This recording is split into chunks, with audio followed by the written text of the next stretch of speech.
and welcome back to the Across the Pod NFL podcast. After a crazy wildcard weekend, we are now here for the divisional round of the NFL playoffs. And our first game preview is the New York Giants, who beat the Vikings against the number one seed in the NFC, the Philadelphia Eagles. The Giants keep rolling, as does Tom Morton. How are you, mate? I'm great, thanks, mate. How are you? I'm good. I wish I could be the same boat as you two, really, and have a team still in the playoffs. But I think, I was happy for the Giants to win. I think it was a good story. I think Daniel Jones is a great story, and I think that hopefully you guys can carry on the trend and get a win this weekend.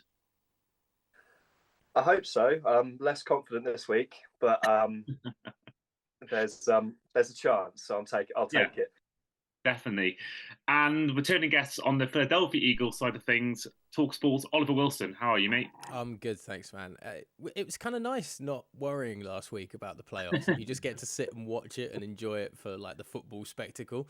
So I think you're actually in a better position because this week, I know Tom and myself will probably be a bit more of a nervous wreck, whereas you can sit and just enjoy playoff football. I'm very envious of people that support bad NFL teams, I have to say. Yeah, I mean, the one game for me I'm going to struggle with probably is the Bills-Bengals because I don't want the Bills to win. I don't want the Bengals to win, really, to be honest. Or me, I don't want Joe Burrow to win. So apart from that game, I think the rest of it, I'm going to be pretty much sitting there as a neutral, just not really minding who wins. So hopefully we get some good games, and hopefully it's as good as last year's divisional round, which was obviously the best we've ever seen in the playoff round. So hopefully it can keep up and compete with that. But I do think some part of me thinks maybe it won't quite live up to what we saw last year. Yeah, I mean, last year was exceptional in terms of the caliber of football that we got, and as you touched on, it was considered one of the best of all time. I don't think this NFL season has been a best all-time season for quality of football anyway, but it has given us enough kind of twists and turns with narratives that we could get some interesting results. I think you can only go back to last week.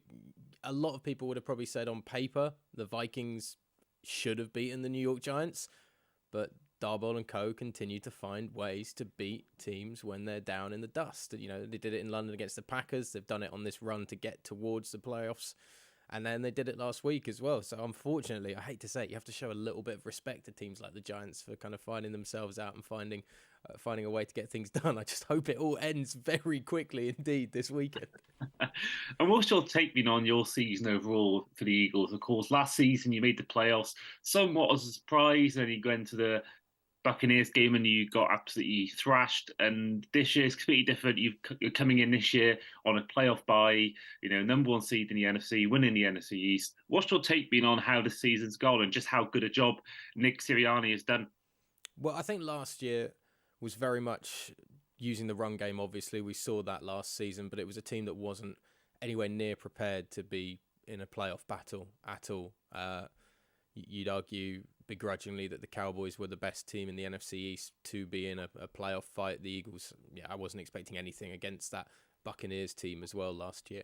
I think the difference is that we've now seen that whole side of the football on offense balance out with pass and run. You cannot take away the factor of A.J. Brown coming into this team has been immense from the word go, and it's balanced everything. You've now got threats all across the upper, middle and lower third of the field, plus the running game and the dual running game that you have with Hurts and Miles Sanders. And then the additions on defense as well. I as much as I'd love to say Sirianni's created a great setup for Hurts to thrive in, you also have to look at Howie Roseman, GM, and say how well he's done in building this team. And it doesn't feel like the team's mortgaged their future either. We've still got a top 10 draft pick coming in this year's first round. So regardless of what happens. So it's been a crafty crafty scheme on and off the field to get things to work. But I will also say that the schedule for all of the NFC East has been very easy. It's been kind. I said at the beginning of the season I could see the Eagles losing 2 or 3 games in the regular season just because of the weakness of teams. So, and that's come to fruition. Whether they're ready to take... I mean, the Niners are the best team in their playoffs in the NFC. I think we can all just admit that and say they're the favourites regardless of what happens. And then you've got 3 teams from the NFC least, as it was known, going into this year, which kind of, again, sums up this NFL season, really. But, you've got to be happy with the Eagles. 14 wins, 14 times they get to celebrate in the regular season. It's not bad. Yeah, it's been a fantastic season. And I know friend of the podcast, Steve McGuinness, also said the same thing as an Eagles fan. He's just can't believe how good it's been. And, I think everyone went into the season. I think you had a lot of people like myself were predicting an Eagles division win, but I don't think anyone was predicting, number one overall seed and one of the best teams in the conference. Of course, one of the main sort of issues coming into this game, what has been the dynamic of the last week or two, is the fitness of not only Lane Johnson, the offensive lineman, but also Jalen Hurts. As far as I know, they're both going to be playing, but if they do play, does it concern you at all, Ollie, about maybe whether they are 100% healthy going into this game? Lane Johnson's 100% not ready. That's just a guarantee. He'll probably end up getting rotated in and out at various points, or may even have to just come out early, and that could be it. He's going to try and plough through his groin injuries, listed as limited on the injury report that came out this morning. So, yeah, I'm not... I know where Lane Johnson is almost, so it's kind of nicer. With Jalen Hurts, what we got in that last Week 18 game, before obviously having the bye week last week, was Jalen Hurts being wrapped up in cotton wool. We didn't see him running at all against New York in that game. New York played their third stringers. Tom, I'm sure, is going to gloat about how they almost beat us with their third stringers in the last game of the regular season. But Sirianni coached the dullest football game that he's probably ever coached to make sure the starters are there and ready to roll if we need to put the foot on the gas, but also let's not get anybody hurt unnecessarily. But that also means I don't know what Jalen Hurts' shoulder's actually like, because we didn't see him run. We didn't see him take contact. We saw a couple of deep balls, but there was nothing too explosive in the passing game either. He's not on the injury report, which is a great sign, whether that's hiding something or whether that's Hurts just saying, I'm fine, let's go, it's all good. But that's the bigger question, I think. You know where Lane Johnson is. He's not going to be 100% fit. We'll see what we can do with him. Hurts, as big an impact, of course, as Lane Johnson in that team, maybe even more if he is the quarterback. But yeah, difficult to know how ready he is and how sharp he is to go after that time on the sidelines. I'm confident, though. The run game, the scheme that Sirianni has is built for him to thrive in, so I'm confident.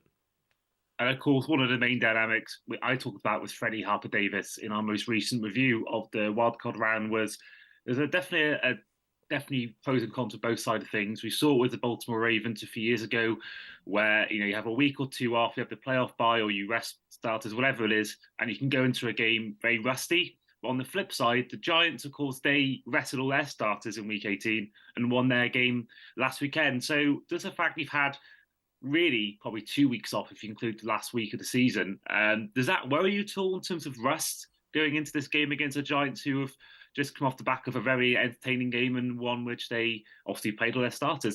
So does that concern you at all? No, I don't think so. I think it'd be more concerning perhaps if it wasn't against a divisional opponent.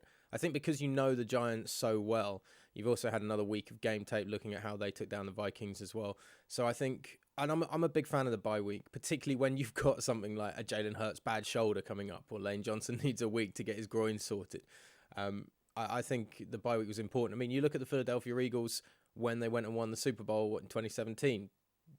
Nick Foles plays terribly for those last couple of weeks of the season. They have the bye week, and then BDN comes out and he's just flinging it all over the place against Minnesota. And yeah, it was the glorious run to arguably one of the most entertaining Super Bowls of all time. So I'm okay with the bye week. I'm not worried about rust. I get it. I get why people would be concerned, but there wasn't that much momentum that was being taken away from the Eagles anyway, because we'd lost to Dallas and the Saints and then had this duff game against the Giants. So yeah, it's okay. I think the bye week will actually help. Okay, and over to you, Tom. Of course, you got the win against the Vikings, 31-24. Of course, Daniel Jones became the first player, I believe, in postseason history to get 300 yards passing and over 75 yards rushing. But looking at the stats, of course, you got 31 points against the Vikings, which everyone knows is not the best defense. You're coming up against the best pass defense in the league, the second best team in the league when it comes to yards per game allowed. Only 7 teams have allowed more points in a game than the Eagles this season in the regular season.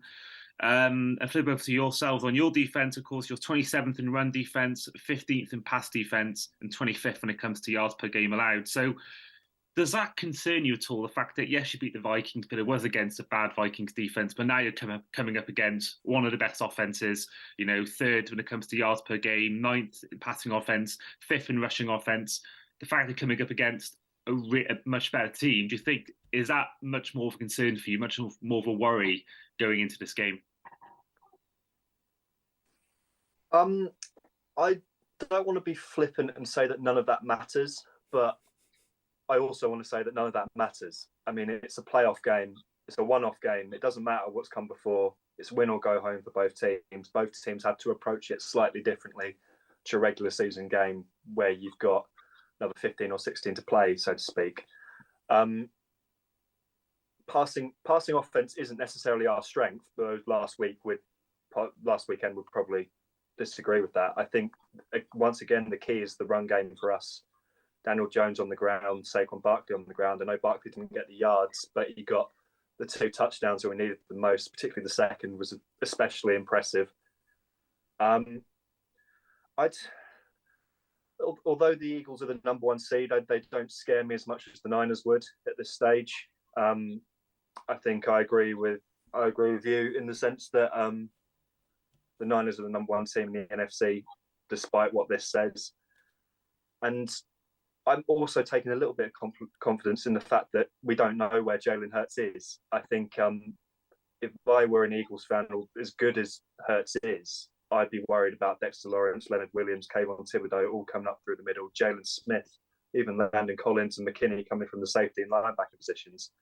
So I think we have nothing to lose, whereas as the number 1 seed, I feel like you have everything to lose from an expectation standpoint and the season that you built to get to this point. I think teams with nothing to lose are dangerous, especially when they're a divisional rival who've been swept by you in the regular season. We've seen with Brady's Buccaneers that doesn't necessarily translate to playoff wins. So I'm not confident, but I'm not scared either, if that makes sense. Now, I want to ask you a question, which I did ask in our last episode.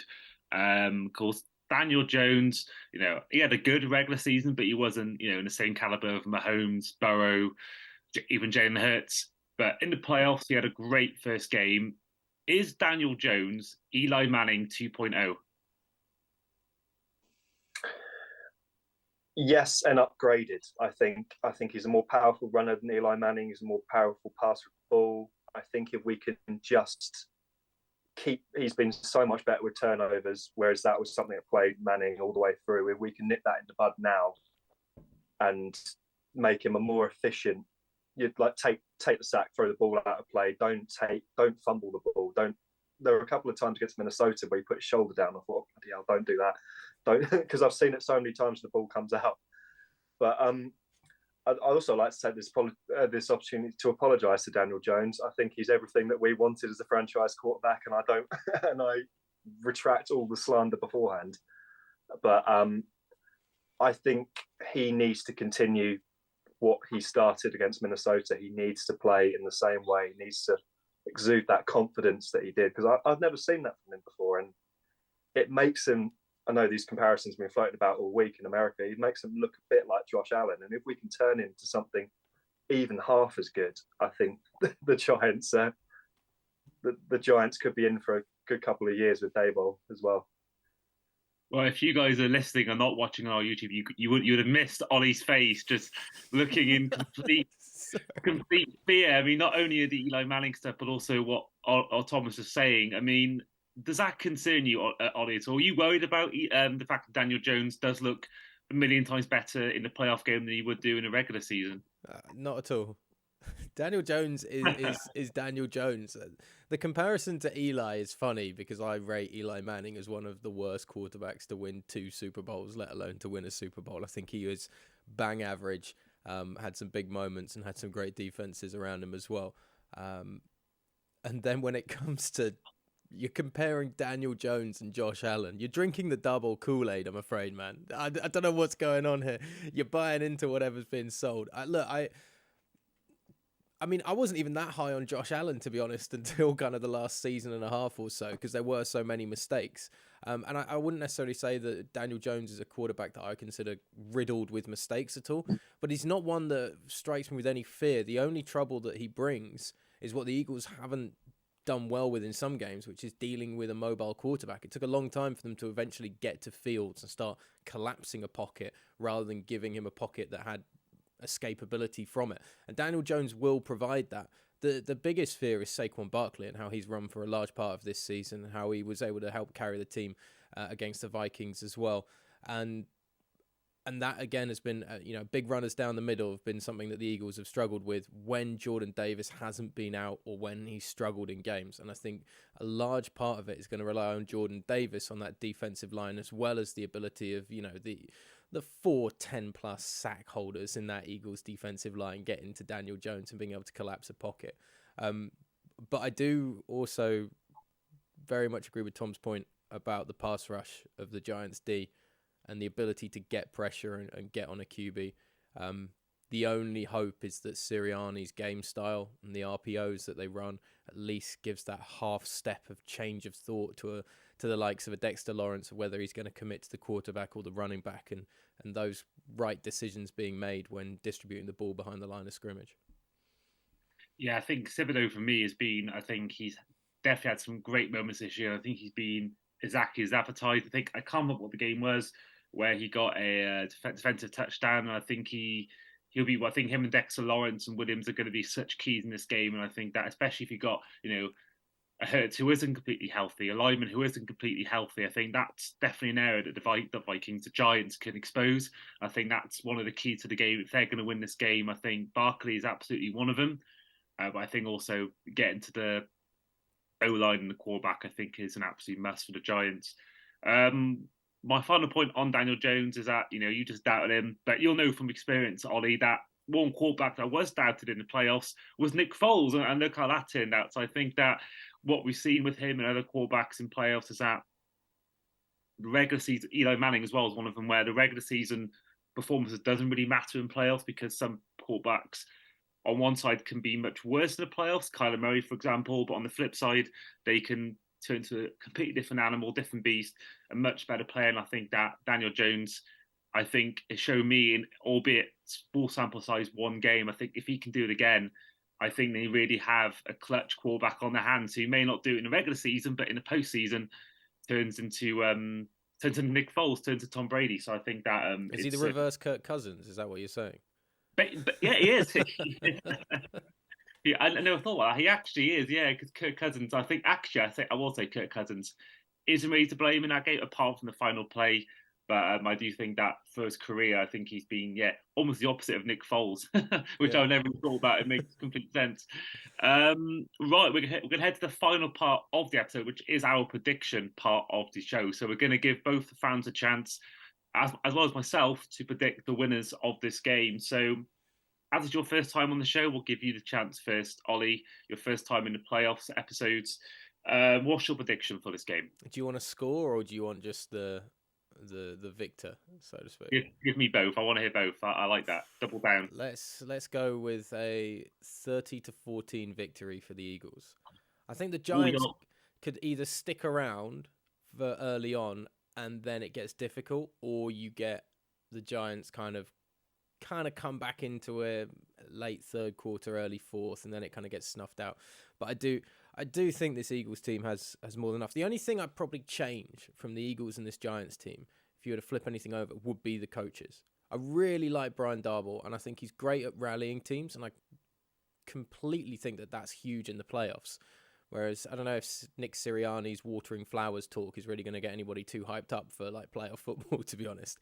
But it's an Eagles victory. I'm not going to say the Giants, am I? I'm not going to come on here wearing an Eagles hat and be like, well, I think the Giants are going to take it, guys. Yeah. Brian Daboll, coach of the year for you, Ollie? Up there. I think you'd have to put Sirianni in there as well, to be honest, because everybody's been lauding Hurts, but it's been made a lot easier for Hurts with the scheme that Sirianni has run for him. So I think both would be up there. Daboll's a great coach, though, as I say. He's a great leader of men, and that's really what you want. Head coaches should delegate to their coordinators to run the game, and a head coach should be a leader of men, and I think you've definitely got that in New York at the moment. Yeah, 100%. I mean, I think Kyle Shanahan deserves a lot of... I think he might even get my vote, because to do what he's done with, a third-choice quarterback, we've seen other teams have had third-choice quarterbacks, namely the Dolphins, where Skylar Thompson hasn't been really the same as Brock Purdy, and nowhere near Brock Purdy's level. And I think that to do what he's done, have first string quarterback goes down injured, second string comes in, he gets injured, and to keep rallying the troops and get them to be second seed, the favourites in the whole of the NFL, NFC definitely, to do all that with a third choice quarterback, I think, and the coaching he's done, some of the plays, and all, I think Shanahan. I think for me it's Shanahan or Dable. I think if the Seahawks beat the Niners, I think Pete Carroll would have been almost a lock for me. But I think to do what they've done as well. But I think me Shanahan or Daybell all the way. Mike McDaniels as well, though, in Miami to bring a running game to Miami is unbelievable, considering they've had something that's been non-existent. I know obviously player and personnel help, but I think McDaniels has done an amazing job in coming in and fitting a scheme very quickly into that offense that's probably only going to improve depending on what they do at the quarterback position as well. And then, yeah, I don't know. I mean, they're Mike Tomlin, considering what the Steelers have done with a very, very bad team, and to be able to get into the playoffs and continue to not have a losing season as well. You could argue Tomlin's done an incredible job in Pittsburgh. There's actually quite a few candidates, because it's been such a wild season in the NFL, of people that have certainly exceeded expectations when it comes to play calling. Zach Taylor in Cincinnati as well has done a really good job this season, I think. But anyway, we're digressing slightly. Yeah, no, I agree. I think Andy Reid definitely is going under the radar, because he's, to lose Tyreek Hill and still get this team to be number one seed in the AFC, I think deserves huge credit. I do think McDaniel, I think he gets away with it because it's his first year, but I don't know how you don't get your players set. I know the whole thing where he thought it was first down, it was fourth down, or blah, blah, blah, blah, but even so, I just think that at times he's shown that he's a rookie. I think he's made some bad play calling decisions, his clock management, not quite Hackett's level, but I don't think it's been anything special. And I think he'll only learn from that. And I think to get to the playoffs in your first year, big up McDaniel.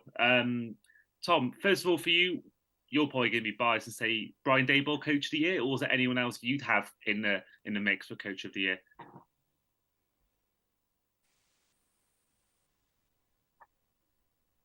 I thought he was awfully still. My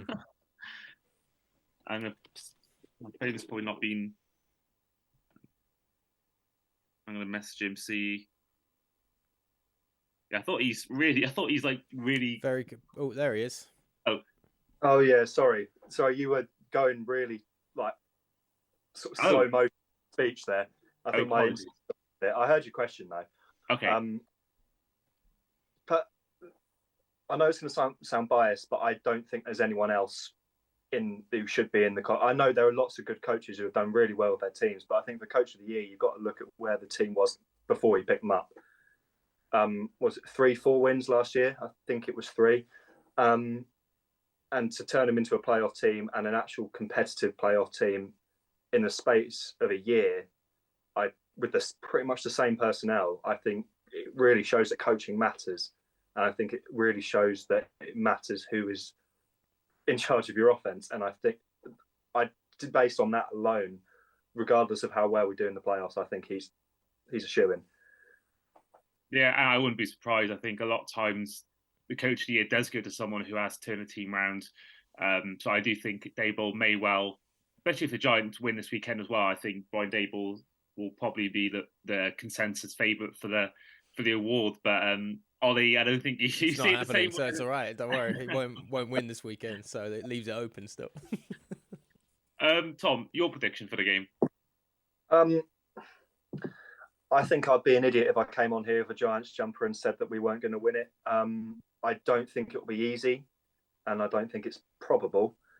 I would tend to go for I'd go 27-24. I don't think a victory for us would come any more than 3 points. I think it'll be a 1-2 3-point game if we were to nick it. But it depends on 4 things, really. It depends if we score as consistently as we did in Minnesota. I think in the first half, our worst drive was a field goal. Depends if Adoree Jackson pockets Brown as well as he did Jefferson. Depends if we can actually stop a tight end this time, because Hockenson took us for 10 receptions, 129 yards, and crucial first downs on third down plays, apart from that nice little check down that Kirk helped us out with. And it depends on the pass rush and getting to Jalen Smith. So not Jalen Smith, Jalen Hurts. Don't know where that came from. Jalen Hurts and containing him in the pocket and he's a much different proposition to Kirk Cousins because he actually has legs. So it depends. Will Lawrence be as effective chasing him as he would Kirk Cousins? But I would go maximum 3-point victory. The score is up for debate. It depends what Giants turns up. Okay, right. It's time for my prediction. The neutral in this episode. Now, who am I going to go for? Eagles or Giants? Now, if you heard our wildcard round review, you probably would have heard the spoiler of my pick. I'm going to pick the New York Giants. I think that on paper, everything tells you the Eagles look at their run defense and the pass defense and the offense, etc., etc. But I think that purely for the fact that Hurts and Lane Johnson aren't completely 100%, and I think that, and adding the factor of the bye week and all that and potential rust, I don't think it'll be a high-scoring game. I'm going to put down something maybe like a 17-14 or something like that. But I just think there's something about the Giants. I go further than saying that I think if they win this game, they could beat the Niners as well. I think there's something about them. There's a feel-good factor to the Giants camp. I think we saw the Bengals last year surprise everyone and make the Super Bowl. And I think this year, there's going to be one team that does it. I do think it's going to be the Giants. Now, I have a strong feeling that I'm going to have them as the winner. Thoughts on that, Ollie? I don't know what you guys have had this morning. What are you guys putting in your pancakes in the breakfast or something? Something a little different in the tea or whatever. I don't know. What is this Giants team is going to beat the Eagles and then probably beat the Niners in a championship game and go to the Super Bowl? And then what? Are they going to beat a Bills or a Chiefs or a Bengals? Yeah, absolutely. If they make it, they're beating the Bills, all the Chiefs, all the Bengals. Tom, how much have you paid Andy to say this publicly? Like, is there like a backhander going or something, or what? I'd like to go on record and say I'd never said we'd beat the Niners, but I think it's playoff football and anything can happen. I mean, worse teams have done it. Worse teams have gone to the number 1 seed and won, and we just don't like going to Philly. That's the only thing that scares me. Look, I will say this, like the Eagles, the reason why I'm so pessimistic about the Eagles, and to be honest, I hate the fact that I've picked them to win this, because every time I've kind of removed my pessimism this season, it was before the Commanders game that we lost, it was before the Dallas game that we lost, and it was before the Saints game that we lost. And I went into that last week 18 game being like, we're going to lose to the Giants. We're not going to be the number 1 seed. This is going to be an absolute disaster. So the fact that I'm getting back on this positivity thing means the Giants probably will win. But it's because the Eagles as well let you down so often in those sorts of moments where you're stood looking at the TV screen going, how on earth are you in your own building letting this happen? And I do have a horrible kind of vision of the Eagles decked out in green helmets, stood in the middle of Lincoln Financial Field, looking around, looking at Giants players celebrating, going, how are we in a 17-0 hole midway through the second quarter or something like that? And I turn off the TV at that point and go to bed. So I'm not like confident in an arrogant way. I'm very worried about this Giants team. But what you've just spouted there, Andy, that is a that is a monologue of a fool right there, my friend. A monologue of a fool. Yeah, no, I'm fully expecting I may well. I mean, even on the Sky Sports Challenge, Super Bowl Challenge, was it 888 Sport? The Super Bowl Challenge that's going on, you can do online. I have the Eagles beating the Giants on that. I'm trying to be conservative and hedging your bets, Sarah. I get it. Yeah. Either way, I'm gonna have a victory somewhere. But yeah, no, I just have this feeling. I had the feeling about who was it last year or the year before, where they completely proved me wrong. But I just think this year the Giants, I don't know, there's something about them. I don't know what it is. I just think that I hadn't beaten the Vikings last week. I just think that maybe if Hurts is healthy, I may have edged with the Eagles and Lane Johnson, etc. But I don't know. I think there's something about the Giants right now that they're flying, and I think they could be the shock team. And I was looking at a certain betting company, and there's 100-1 for the Giants to play in the Super Bowl. So I'm thinking, do I put a cheeky fiver on that, or do I just leave it? Because whenever I bet on something, it never comes through, basically. So do I put it on? Do I not? I'm not sure, but I'd say do it then. If it never comes off, definitely put that fiver on immediately. Keep it in your pocket, pod, yeah. Right, we all end it there. So this has been the Across the Pod podcast with me, Ollie, and Tom. Before we do go, first of all, thank you both for coming on. Thanks very much, mate. All good, man. Anytime. No problem at all. And Ollie, we've not had you on yet these playoffs. what's in the pipeline for you the next few weeks? I've seen you do some commentary on BT Sport.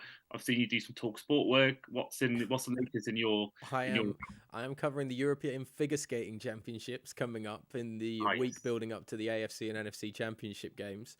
And then after that, the morning after the championship games, I'm flying out for the Pro Bowl and the Super Bowl with TalkSport. So we are on the road to Vegas and Arizona as we speak. So I am probably annoying everybody by saying this, but I'm very, very lucky and I cannot wait to get out there. And if the Eagles are in that Super Bowl, I'll be sending some messages to you, Andy, because I'm going to be an absolute state of nerves if that happens. Have you been to one before, Super Bowl? Or was this your fifth one? I'm very lucky. I've commentated on 3 and been to 4 now. So the first one I went to was the Malcolm Butler interception. And then I commentated on the Rams losing to the Patriots, the Mahomes beating the Niners in Miami, and then last year's one as well. So, it's pretty fun. You can listen to it all on TalkSport as well, by the way. Yeah, do check that out as well. And of course, finally, you know them all very well. They've all been on this podcast from time to time. Of course, the 8A Sport Challenge has Ash, Sam, George, and Dre all up against each other. Who are you backing to win that? Who do you think's going to get the ticket? Well, Chivalry was going to say I want Ash to do it and get the ticket to go to the Super Bowl. But I've seen that this week she's gone from wearing all Packers stuff to she's pulled on the Bengals attire. Like this girl jumped ship with her teams more than anybody, except for maybe Dre, who had 3 teams going into the playoffs because he was going on about, well, I've got my Miami family, but I'm a Giants fan, but I'm also on the Niners bandwagon. So I was like, get off that. So just for that, I'm going to go with George. Because he's had such a rough season with the Colts that he deserves some real positivity at the end of the day. And Sam and Nathaniel Hackett and the Cardinals kind of kicked themselves in the foot, I think. So, I'm going with George to do it. Yeah, I think George, for me, I think he had the most predictions. I think it was him in line with mine. So my money was on, I think it was either George or Sam had the most picks given to me. So, I'm just really intrigued to see who's going to go out there. And I do hope it's Dre in a way, because he's the only one who's got a team still involved in the playoffs. I think if the Giants make it, I hope for his sake that he's the one that does it, really. But that makes it better. I'm sure you're hoping. If the Giants make it to the Super Bowl and he doesn't get to go, that's my favourite. That's my glory, right? Sorry, Dre. Love you really, mate. But yeah, that has been the Across the Board podcast, and we'll see you guys next time.